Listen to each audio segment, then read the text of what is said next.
Good morning. Welcome to Merewether Beach. Another beautiful morning for the Beach Business Breakfast podcast show. Merewether Beach's favourite podcast show, voted unanimously by Dave and Jess. everyone. Yeah, everyone. So this morning we have Emily. How are you, Emily? Well, Going thank you. Looking Yeah. very bright and summery. Oh, thank you. Which is great. Feeling Fantastic. it too. Yeah, it is. Yeah, well, it's middle of winter, so we're allowed to wear jackets under our Hawaiian shirts, which is good. So just a reminder about the Beach Business Breakfast, third Thursday of every month, 7:30 to 8:30 in Merewether Surf Club Function Room. $10 gets you a great breakfast and the opportunity to network informally with some other great business people. So we welcome everyone along, beachbusinessbreakfast.com.au for all the info. So Emily, tell us a bit about how you got into social media with your business Rumble. Yeah. So my business is called Rumble Social Media. Yep. And yeah, I've always had an interest in marketing. So at the moment I'm still undertaking my Bachelor of Business, but my major's in marketing. Yep, good. But I've been doing that for a little while now, Okay. part-time. It feels Yep. like it's dragging on for a while, but Yep. I'm nearly finished. Is that through Newcastle? No, that's through Open University. Okay, So I'm yep. completing my studies through Swinburne in Melbourne. Cool. So that's distance education. Yes, Yep. yes. Okay, great. So what did you do before that? Did you have a real job before that? Yes. What were you doing? What were you doing before that? I was actually working in a stockbroking firm. Okay. Yeah, Okay. so I was in an administration capacity there. Yep. But my roles previous to that were all marketing based, Yep. predominantly in the hospitality industry. Okay. And that's actually how this came to be. I was Yeah. speaking to a previous employer, Yep. and he said that since I'd stopped undertaking their social media and Yep. putting a little bit of effort in, Yep. he noticed a decline in their sales. Okay. Yep. And So it was like a restaurant or a yeah, a cafe, yeah. Okay. Yeah. Okay. Yep. Yep. So Yeah. it just sort of fell in my lap, that opportunity. So what sort of social media were you doing for those guys? The cafe. What sort of things? I was doing a little bit of marketing in terms of like loyalty cards, that sort of Yep. thing. So I set up a loyalty program for them. Yep. But I was also doing their Facebook and their Yep. Instagram, Yeah. that sort of thing. Okay. Yeah. So you started doing it again and it's like, woo, it worked. Yeah, it worked. So I obviously saw some value in it. Happy to pay you for it this time. Yeah, definitely. Yeah. And so with the stockbroking, what was the administration role? What was involved there? Yeah. I guess I was in an office manager type role. Yeah. So there was a little bit of event marketing and that sort Yeah. of thing involved, but it was a lot of support to the advisors and the stockbrokers. So you weren't picking all the hot stocks that No. everyone's been investing in? no. I did have a little bit of luck personally. There you go. There you go. No, I wouldn't. Yeah, I'm definitely not the right person to be asking Yeah, about because something that like the sort of- internet's really changed stockbroking, hasn't it? Like, Absolutely, yeah. a long time ago it was all, people standing around rooms and shouting numbers at people and Yes. people writing things up on boards. Yeah. Yeah. Now they just have to take a film clip of the board that's at the stock exchange with numbers on it and then talk Yeah. over that. Yeah, yeah. Or There's nobody it's at all, the stock exchange. yeah. but- Well, now it's online and a lot of people are doing their own trades. Yeah, and that sort definitely. of stuff. So I mean, I certainly still see the value in advice, and there is Yeah. a stigma attached to that industry. Yeah. I guess movies like Wolf of Wall Street, Yeah. that sort of thing. Yeah. Create a little bit of a stigma, but my experience wasn't anything Yeah. like that. Yeah. Or very, very boring. Yeah. Yeah. So what are some of the sort of types of posts or techniques or things that actually worked well for a cafe? Like what did you do that was For a cafe? filling the seats or Yep. whatever, selling milkshakes or whatever they were trying to achieve? Like, Yeah. As much as it was about posting and putting things out there, it's just as much about community engagement. Yep. So yes, you can put up a photo of, I don't know, a special or something like Yep. that. I find that if it's a good mix of professional photography and just kind of ad hoc, what we call user-generated content. So Yep. maybe content that someone else has posted and we'll repost that and Yeah. thank them for sharing. Yeah. So And the benefit of that is that they'll often share that with their network. That's the rub, isn't it? Yeah. Absolutely. But responding to those comments as well is really important. and did you ever have many complaints like of some businesses when they're first getting into social media? One of their trepidations is like, suddenly I'll be bombarded with all the complaints that I never hear about that may or may not exist. Yep. And it's like, people will say bad things about me on Facebook, which obviously it's better if you know that they're saying it. But what was your experience with any kind of negative feedback? Or? Yeah, I mean, cafes are always going to get negative feedback. Everyone's expectations are different. It's like, you burnt my coffee. Yeah. The coffee was too late. Coffee was too cold. I didn't like where I sat, or it was too noisy or too quiet. Or But that's the best feedback for businesses. Like, as soon as you know that there's something wrong, you can rectify it. Yeah. So it's free market research, isn't it? Really? Absolutely. So a lot of the businesses, or all of the businesses that are my clients, they look at that quite favourably because Embrace it. Yeah. And did that follow on that you actually, like, changes would happen as a result of feedback? Like, someone would say, oh, I really don't like the pot plant next to the front door, and you would pass that on and be like, I think we need a new pot plant. Yeah, absolutely. And there have even been customers that have come into that cafe in particular that have changed, like went back and changed their review, and no one has asked them to. It's just because we've given them some great customer service. You don't try and ban them. Say, No, you're never no, welcome none back. of that. No soup for you. Try and create a storm of argument. Yeah, no, it's nothing Storm like the coffee that. cup. People just want to be heard and have their problem solved, I suppose. Yeah, exactly. Yeah. It's all about problem solving. So with the user-generated content, is that like people might be there having breakfast or lunch or something, and then they get something, and the meal looks fantastic, and they take a photo, and then 18 seconds later it's on Instagram and people are commenting and all that sort of stuff, and is that the sort of thing that Absolutely, yeah, that's exactly spot on. So does that mean you're sort of search filtering or watching for people who monitoring. are putting stuff on? Absolutely, yeah. Okay, who are using like the name of the cafe or something like that? Definitely. You want to know who is engaged with your brand, all the time. Yeah. Because those people should be thanked as well. It's basically free advertising for any business. So. Do you ever hand out bribery so you can get better reviews? No. Right.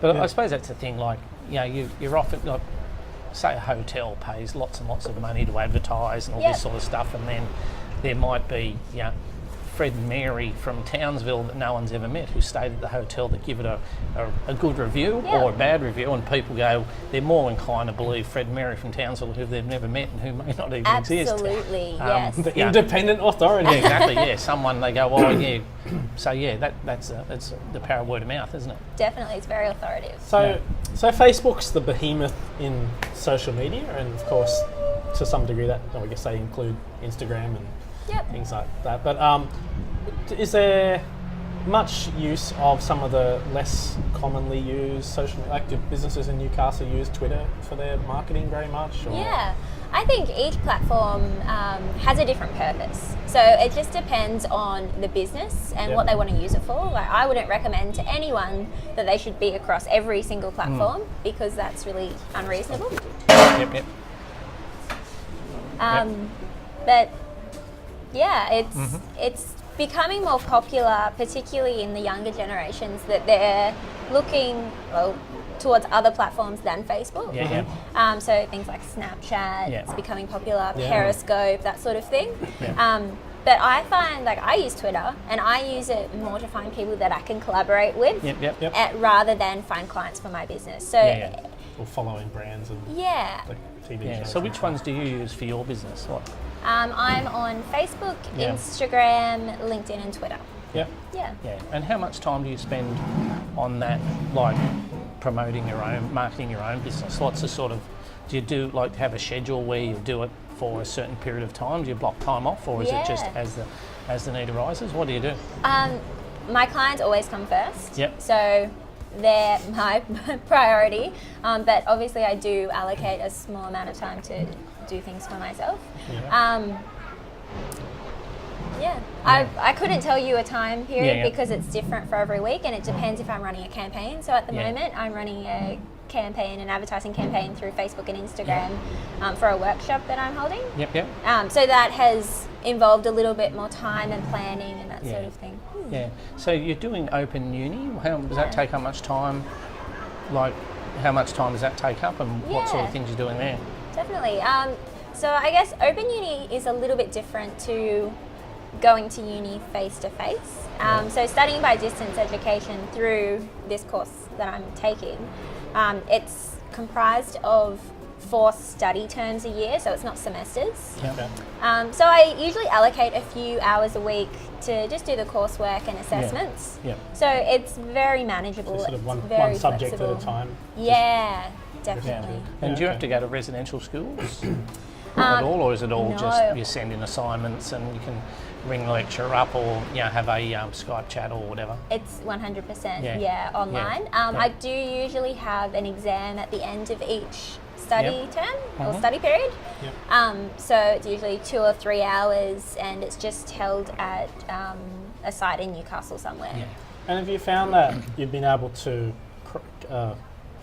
cross back over between, say, the study and your practical work, and you've applied things both ways? Like, you've learnt something, you're like, that spouted out of your mouth one day with a client conversation? Absolutely, or, yeah. Gives you a Yeah. better use of it? Definitely. It's definitely a good marriage. In saying that, I couldn't just leave my uni degree and do what I'm doing now. Like, that's taken a lot of Yeah. research, and I was probably in the planning phase for probably like 12 months before I really started this, just like researching, getting up to date with things, because uni, it's very theory based. Yeah. So you've done, let's call it specialist training of becoming like social media expert, alongside of getting good sort of foundational knowledge of marketing and business and things like that. That's a combination. So what came first, the business or the Open Uni course? The Open Uni course. So you're doing that, and then you thought, look, there's a business here. I've done it with the cafe, and I've done it with some other places, and I'm doing it for myself, and I'm familiar with these things. So how did you get your first clients? How did that sort of come about? The second client. We know the first client. Yeah, we know the Okay, first so client. second client. How'd you get the second client? Second client, just speaking with people, and I found that once I speak to people and I work with them, and they can see what I do, because it's a little bit unknown. People ask me all the time, what do you actually do? Sit on Facebook all day. Yeah. One would think. But as soon as you can demonstrate some value or help someone, they're quite eager to refer you, just because they've placed their trust in you, you've delivered, and that's how I've got a lot of my clients so far. You need to have quite a direct relationship with the business if you're going to do this, right? Like Absolutely. I do. So I still have a skeptical layer of observation of a lot of social media management, because and I think this is not unfair, that there's a lot of social media management that is either reposting memes or cat videos or like inspirational quote, like someone will get a photo of the beach and will say, oh, the world is amazing, and they'll stick that on Facebook, and that'll be their thing for that business for the day, which to me, that probably worked 5 years ago, but actually now is just rubbish, and it's not going to engage anybody. And so you do have to be quite personalised in your approach to the business, which means being like close to them, like, well, not necessarily physically close, but like interacting with them regularly, going, how are you going, what food is different, or what are you doing different, what are your customers saying, like. So how do you maintain that closeness without having to be in the business every afternoon sort of thing? And maintain that personal voice as well. Yeah, absolutely. I'm always a phone call away, so all of my clients know that if they call me, it doesn't matter if I don't see their message until 7 o'clock at night, I will call them back, because I don't know how important it is. Also, I allocate a meeting per month with all of my clients. So as well as those little ad hoc things that they might think of, we allocate that time so that we can go through the performance and how things are going, but also if there's anything happening in the business. Or opportunities in the wider industry they're in. Absolutely, and so that's an hour or two or something. And that's a discovery of what might happen next month, and you say, looks like you're going to have some Patrick's Day specials. Okay, what can we do around that? Or there's going to be some markets in the main street. Well, how are we going to do that? So you come to the table with ideas and what you kind of observe is relevant in the the zeitgeist industry. around the business. Absolutely. And also identifying people that may have reached out to them on social media, and how they can build a relationship with those people as well. So you actually kind of pull up the their Facebook page on your iPad or something and Yep. go, well, let's talk about all these people who are commenting. It's Yeah. like as practical as that. Yeah, absolutely. Okay. And what about measurement from the measuring side? How do you, what Yep. are some of the metrics you use Yeah, how do you measuring know the it's success? worked or it's Yeah. worth it? Yeah. I actually have a couple of software programs that measure the demographics, the engagement rates, that sort of thing. So engagement's really important, Yep. particularly on Facebook, because that will determine the reach of your other posts. Yep. So I can't tell you how many programs I have, but data analysis is something that I love. Yeah. And I think it's something that might differentiate me a little bit as well Yeah. from other people, just because I like to see results, and I know if I'm getting the results for my clients, they're going to Yeah. be happy. Well, Yeah. and they'll keep paying the bill too, right? Absolutely, yeah. There is a certain amount of faith and trust that someone can give in you, and they go, well, yep, and she knows what she's doing. It looks like Yeah. she knows. We'll trust her for 6 months. Yeah. Or what? There'll be some period of time of like, okay, we know that's going to cost this much, and we'll put it on blind faith for this Yeah. period. But if you can say to them, well, you're, and I guess that means they've got to feed back some data back to you too, like, oh Yeah. well, our bookings have increased by a certain amount, Yep. or our foot traffic's increased, or we've sold 15,000 more coffees than we did this time last year, or something. as well. Yep, definitely. And I encourage my clients as well to pass along surveys or just ask people, how did you find out about us? Yep, yep. Because I'm finding that a lot of them have found, well, not a lot, but there have been an increased amount Yeah. Noticeable. being found on social media. Yeah, and Yeah. so and that's interesting. So you're helping them, which I think is another thing that probably many marketers might miss, is helping the business work out how to work out if it's working. Yes, You're yes. saying, let's do a survey, or let's count how many coffee cups you sold, or, Yeah. or like on a practical level, because if you say to your restaurateur, so how's it going? And they're like, oh, well, there's money in the bank, and Yeah. I've Yeah. seem to be busy, like, Yeah. but you're giving them some Tangible. some tools Yeah. or some confidence to actually work out,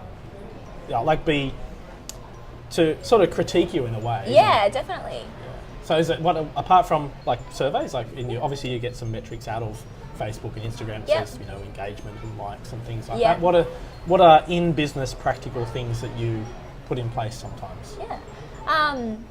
Yeah, I guess the surveys and just the verbal asking people where they come from. Yeah. But my clients vary a lot, so I don't really have one overarching strategy that I use for all of them. Yep, yep. So I have a cafe that I work with. I have a kayak distribution retailer. So Yeah. that's Yeah, totally different aren't again. they? Yeah. Yeah. There's one thing you can't do when you're paddling a kayak is drink a coffee. So they're quite So different. aren't they? you're coaching them on, in a sense, sort of marketing fundamentals a little bit as well. And Yeah. I guess, of course, you'd be using Facebook pixel tracking and things Yeah. like that. But I think if that's something you're doing regularly, I think that's again another interesting differentiator. It's not just like I'm going to do a bunch of Facebook posts Yeah. for you And then stick step pictures back. on Instagram. Yeah. Well, let's actually work out, for the 4 weeks of effort I put in, which obviously you've been paid for, Yep. and Facebook posts, and hey, it looks like we've increased the amount of number of kayaks you've sold by 10%. Yeah. Or something. Like,